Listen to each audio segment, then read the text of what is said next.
ओम शांति। आज 17 दिसंबर 2022 है और प्यारे बाबा ने हम बच्चों को ये याद दिलाया कि हमें अंतर्मुखी बनना है और अंतर्मुखी बन के अपना बुद्धि योग बाबा से जोड़ेंगे तो गुणवान बनेंगे।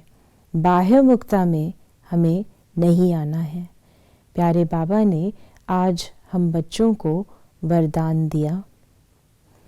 स्वराज की स्मृति द्वारा तूफानों को तोहफा बनाने वाले अखंड सुख शांति संपन्न भव। बाबा ने हमें अखंड सुख शांति संपन्न भव का वरदान दिया। अर्थात जब हम अपने स्वराज की स्मृति में रहते हैं तो कोई भी परिस्थिति, कोई भी तूफान नहीं रहता, लेकिन वो तोहफा बन जाता है। कैसी भी बात हो, कैसा भी व्यक्ति हो, कोई भी सर्कमस्टांस हो, लेकिन हमारी सुख और शांति खंडित नहीं होगी, उसके ऊपर कोई ब्रेक नहीं लग सकता।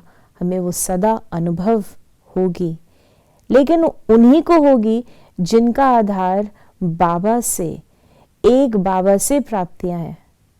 अगर बाबा के अलावा कोई भी और आधार बनाया है सुख अनुभव करने का, शांति अनुभव करने का, तो वो खंडित हो जाएगा।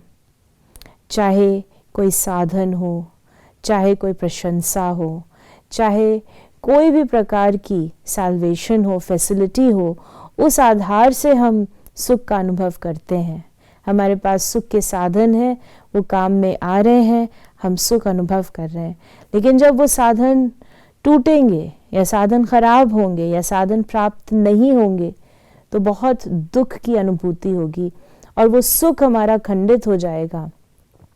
किसी सैल्वेशन के आधार से, किसी एक्स्ट्रा फैसिलिटी के आधार से, एक्स्ट्रा पालना के आधार से, एक्स्ट्रा अटेंशन के आधार से हमें बहुत अच्छा लगता है, हमें खुशी होती है। लेकिन अगर वो एक्स्ट्रा चीज़ न मिले, वो सैल्वेशन न मिले तो, और इसी के साथ जब हम कुछ करते हैं तो हमें सबसे बहुत वाहवाह भी मिलती है कि आप बहुत अच्छे हैं, बहुत अच्छी सेवा करी, बहुत अच्छी बातें हमारे बारे में कही जाती हैं। लेकिन अगर इस प्रशंसा से हमें सुख मिल रहा है, खुशी मिल रही है, अगर ये प्रशंसा कुछ और हो जाए, कुछ विपरीत हमारे बारे में कहा जाए, तो हमें बहुत उतना ही दुख होगा। इसीलिए हमें अपनी सुख और शांति को केवल बाबा से प्राप्त करना है। बाबा ने जो हमें दिया है अविनाशी ज्ञान और स्वयं के साथ संबंध, हम जब बाबा से कनेक्शन जोड़ते हैं, एक बाबा को संसार बनाते हैं, उनसे ही सारी उम्मीदें रखते हैं, तो हमारी शांति और सुख खंडित नहीं होगा।